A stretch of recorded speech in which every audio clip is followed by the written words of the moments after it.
যুবক ভাই, তুমি সামনে যাইতে হবে, হয় তুমি বৃদ্ধ হবা নয় তুমি কবরে চলে যাবে। মুরব্বী বাবা চাচা হয়তো আর কিছুদিন হায়াত পাবেন, নয়তো কবরে চলে যাবে। এই তো না নাকি? পিছনের দিকে যাইতে পারবেন আর? এলো 1 নাম্বার কথা।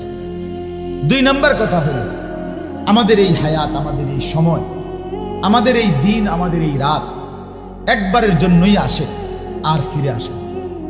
প্রতিটা দিন যখন শুরু হয় ভোরবেলা, নতুন একটি দিন শুরু হলে ওই দিনটি পৃথিবীবাসীকে ডাক দেয়, ডেকে বলে, হে আল্লাহর বান্দারা, আমি না শুধু একবারের জন্যই পৃথিবীতে এসেছি, কিয়ামত পর্যন্ত আমি আর কোনো দিন আসবো না।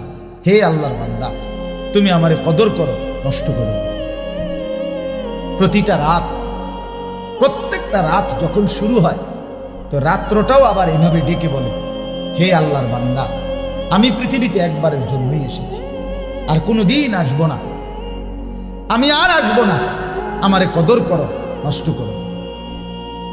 এরপরে যখন দিন শেষ হইতে লাগে, মনে করেন সেই সকালবেলা দিন হইছে, এখন শেষ হইতে লাগছে কখন? মানে আসরের পর, ঠিক না বলেন না? আসরের একটু পরে কি হয়ে যায়? সূর্য ডুবে যায়। তো এখন ওই কিতাবে লিখছে, সূর্য যখন ডুবে যাওয়ার কাছাকাছি হয়, দিনটা ডুবতে লাগে, শেষ হইতে যায়, তখন আইসা দিন আবারও পৃথিবীবাসীকে, অনেক মানুষকে ডাক দেয়, আবার ডেকে বলে, হে আল্লাহর বান্দা, আমি তো চলে যাচ্ছি, আমি তো আর আসবো না। এই বান্দা, আমি তো চলে যাচ্ছি রে, আমি তো আর আসবো না।